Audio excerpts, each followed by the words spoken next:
नमस्कार मित्रांनो, आपल्या चॅनलमध्ये तुम्हा सर्वांचे स्वागत आहे. आज सलग 13वा दिवस आहे, ज्यामध्ये आपल्याला निफ्टी पॉझिटिव्ह क्लोज होताना पाहायला मिळालेले आहे. म्हणजे 2007मध्ये 11 दिवस झालेली होती. आत्ता शुक्रवारचं जे क्लोजिंग होतं ते 12वं, म्हणजे 12 क्लोजिंग जे पॉझिटिव्ह होते ना, ते 1992मध्ये झाले होते. आणि त्यानंतर आत्ता फर्स्ट टाईम असं झालेलं आहे की आपण 12पेक्षा जास्त म्हणजे 13 हा ऑल टाईम हाय आहे म्हणू शकतो किंवा all time record breaking closing आहे आजचं. पण गेल्या काही दिवसांपासून आपण कंटिन्युअस अपसाईडला क्लोज होतो आहे. म्हणजे कमीत कमी 13 दिवस तर आपण पॉझिटिव्हमध्ये बंद होतो आहे आणि त्यातले जवळजवळ 6 ते 7 दिवस आपण नवीन हाय बनवतो आहे.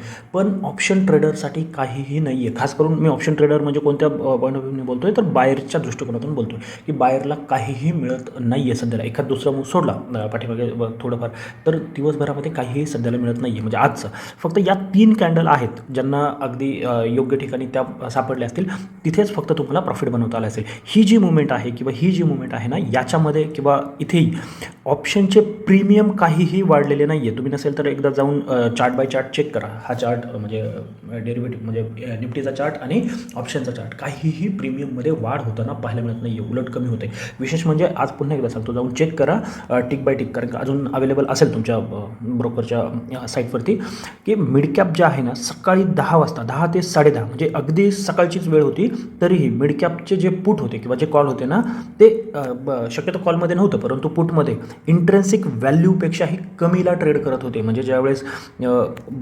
13,165ला मिड कॅप ट्रेड करत होतं ना, त्यावेळेस 13,200चा पुट जो आहे तो कमीत कमी 35 असायला पाहिजे इंट्रेन्सिक व्हॅल्यूच्या हिशोबाने. कारण का सकाळी 10:30 आहे, तर आपण समजू शकतो की क्लोजिंगच्या वेळेस थोडंफार होतं, परंतु सकाळी 10:30 वाजता तर कमीत कमी 35 असायला पाहिजे होतं. तो त्यावेळेस ट्रेड करत होता 28 ते 30. म्हणजे ऑप्शन बायरसाठी सध्याला किती अवघड परिस्थिती आहे हे तुमच्या लक्षात आलं असेल. आता यामध्ये फक्त एकच गोष्ट आपल्याला करायची आहे, ती कमीत कमी ट्रेड करायची. काय करायचं आहे, कमीत कमी ट्रेड करता आले पाहिजे, तर आणि तरच तुम्ही तुमचं कॅपिटल वाचवू शकता. सगळ्यात जास्त कॅपिटल वाईप आउट होण्याची जी शक्यता आहे किंवा जे चान्सेस आहेत ना, ते या मार्केटमध्ये असतात. या अशा पद्धतीच्या मार्केटमध्ये साईडवेज ना कॉल साईडला जाते ना पुट साईडला. आणि काय होतं, जर मार्केट अशी मुवमेंट दिली आणि तुम्ही समजा अगेन्स्ट डायरेक्शनमध्ये ट्रेड आहे, तर काय होतं, तुमचं प्रीमियम इमिजिएट ड्रॉप झाल्यामुळे तुम्हाला लक्षात येते की आता आपला स्टॉप लॉस गेला आहे किंवा एक्झिट करायचं आहे. परंतु ज्यावेळेस अशा पद्धतीने जातं ना, तुमचा प्रीमियम अगदी स्लाइटली कमी कमी कमी कमी होत जातो या पद्धतीचं मार्केट असल्यामुळे. त्यामुळे आत्ता जो समजा प्रीमियम तुम्हाला 100 दिसतो आहे, थोड्या वेळाने पाहिलं तुम्ही 95 दिसणार आहे, तुम्हाला जास्त फरक वाटत नाही. थोड्या वेळाने पाहिलं 90 वाटणार दिसतो, थोड्या वेळाने 85 दिसतो. या पद्धतीने 4-4, 5-5 पॉईंटचाच फरक पडत असतो. त्यामुळे आपण त्यामधून एक्झिट करत नाही आणि प्रत्येक वेळेस आता वरती येईल कॉल घेतो आहे, पुन्हा रेड कॅन्डल बनली पुट घेतो आहे आणि ते ॲट द एंड तिथेच राहते. त्याच्यामुळे सध्याला थोडं सावध ट्रेड. आणि सगळ्यात महत्त्वाचं जे काही आपण ॲनालिसिस करणार आहोत, ज्या काही लेवल कॉल साईडचे जे ट्रेड असतील, तेथे काय करायचं आहे, क्वांटिटी कमी ठेवायची. म्हणजे हे थोडं कॉन्ट्राडिक्टरी होतं आहे की आपण रोज नवीन हाय बनवतो आहे, जी स्ट्रिक आहे पॉझिटिव्ह क्लोजिंगची ती वाढवत आहे, तरीही कॉल साईडला तर काय करायचं आहे, कमी क्वांटिटी करायची आहेत. आणि जे पुट साईडचे ट्रेड म्हणजे डाऊन साईडचे जे ट्रेड आहेत, त्याच्यामध्ये तुम्ही तुमच्या ज्या काही नॉर्मल क्वांटिटी आहेत त्याने ट्रेड प्लॅन करणार आहे. कारण का एक प्रॉफिट बुकिंग बाकी आहे आणि ते होणं खूप गरजेचं आहे. ज्यावेळेस मार्केटमध्ये या पद्धतीने जाणारं मार्केट म्हणजे रोज नवीन हाय बनवते, तर ते मार्केट स्ट्रेंथ नसते. त्या मार्केटमध्ये स्ट्रेंथसाठी मार्केटला या पद्धतीने जाणं गरजेचं असतं. त्याच मार्केटमध्ये स्ट्रेंथ असते. या पद्धतीचं मार्केट वीक असतं, कधी एक शार्प फॉल देऊ शकतं. थोडं महत्त्वाचं होतं म्हणून हे सांगितलेलं आहे. आता उद्यासाठी महत्त्वाच्या लेवल काय असणार आहेत अगदी क्लिअरली जर लेवल डिस्कस करायच्या झाल्या, तर वरती आहे 25,330, जो की आजचा हाय बनलेला आहे 33च्या आसपास. याच्यावरती म्हणजे फ्लॅटने निघू द्यात, तुम्ही गॅपअपने निघू द्यात, थोडं वेळ सस्टेन करतात तर बाईंग करू शकता.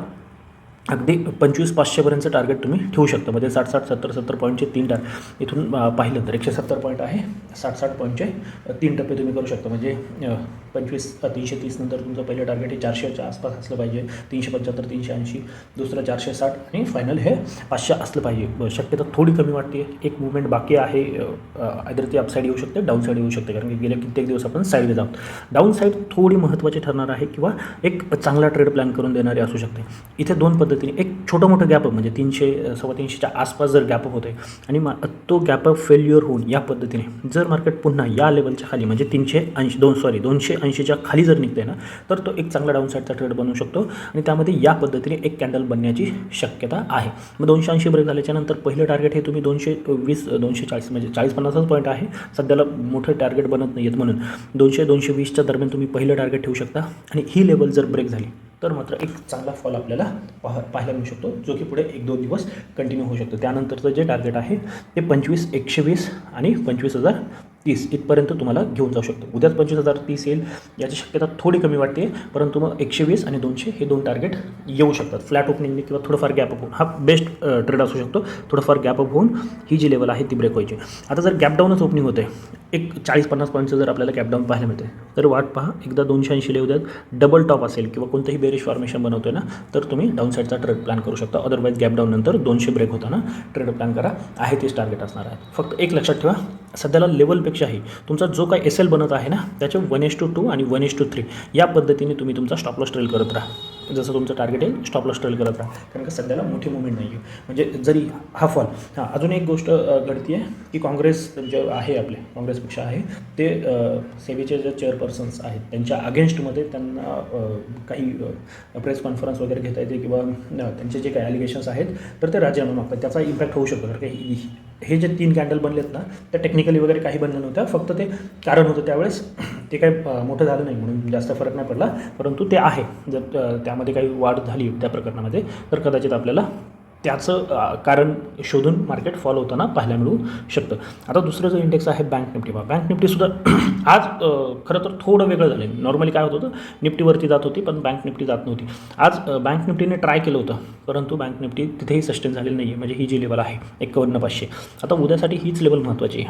51,500च्या वरती जर तुम्ही निघताय मग ते फ्लॅटने निघू द्यात किंवा गॅपअप करून इथे थोडा वेळ सस्टेन करून जर ब्रेकआउट आला तर तो बेस्ट ब्रेकआउट असणार आहे. मग त्यानंतर 51,750 असेल, 51,950 ते 980 म्हणजेच 52,000ची लेवल तुम्ही पाहू शकता. जास्तच जर काही चांगलं झालं तर अगदीच 52, 150, 52, 200 पण त्याची शक्यता सध्या तरी दिसत नाही आहे. म्हणजे आत्ता 430-31ला बंद आहोत, तर 500-520च्या वरती तुम्ही अपसाईडचा ट्रेड प्लॅन करू शकता. डाऊन साईड कुठे आहे तर 280, इथे सुद्धा तीच लेवल आहे 280 जी निफ्टीमध्ये आहे तीच इथे सुद्धा 51,280च्या खाली तुम्ही विचार करू शकता एक डाऊन साईडचा ट्रेड. त्यानंतर 51,150 हे तुमचं पहिलं टार्गेट असणार आहे, ज्याविषयी आपलं खूप वेळा डिस्कशन झालेलं आहे. जी अपेक्षा आपल्याला होती की 51,150च्या वरती बंद झालं तर 1-2 कॅन्डलमध्ये 1,000 पॉईंटची मुवमेंट यायला पाहिजे होती, जी की आपण पाहिलेली नाही आहे. म्हणून आपण 51,150 हे पहिलं टार्गेट, 51,000 सायकोलॉजिकल लेवल आणि 50-800 फायनल. मी 200 पॉईंटला सांगून ठेवते, पण सध्याला तेवढी मुवमेंट होत नाही आहे. फक्त जर आलीच मुवमेंट तर आपल्याला स्टॉप लॉस ट्रेल करायला आणि आपलं टार्गेट काय असू शकतं हे समजण्यासाठी या लेवल महत्त्वाच्या आहेत. आता उद्या ज्याची एक्सपायरी आहे, आज मिड कॅपमध्ये एक्सपायरीला काही मिळेल. आम्ही सुरुवातीलाच एक पुट घेतला होता, तो ट्रिपल होताना पाहायला मिळाला, परंतु अगदी सकाळी 10 वाजता घेतलेलं पुट दुपारी 2, 2:30, 3 वाजता तो 3 पट झालेला आहे. बरेचसे लोक नाही थांबत एवढा वेळ सॉरी, तर त्यामुळे तेही डिफिकल्ट होतं. फिन निफ्टी ही साईडवेजच आहे. आज जर पूर्ण दिवसभर पाहिलं सॉरी तर साईडवेजच आहे. मग उद्यासाठी सुद्धा इथे 2 महत्त्वाच्या लेवल असणार आहेत. 2 लेवल सांगून ठेवतो फक्त. वरती 23,770 ही लेवल मार्क करून ठेवा. जसं आपण याच्या वरती निघणार आहोत ना, एक चांगल्या अपसाईडची मुवमेंट आपल्याला पाहायला मिळू शकते. 150 ते 200 पॉईंटची मुवमेंट याच्यावरती आपण पाहणार आहोत. आणि डाऊन साईड कुठे आहे तर डाऊन साईड आहे 680, 675. म्हणजे हा 100 पॉईंट जो आहे ना, एक लक्षात घ्या, वरती 770, खाली 770 करा.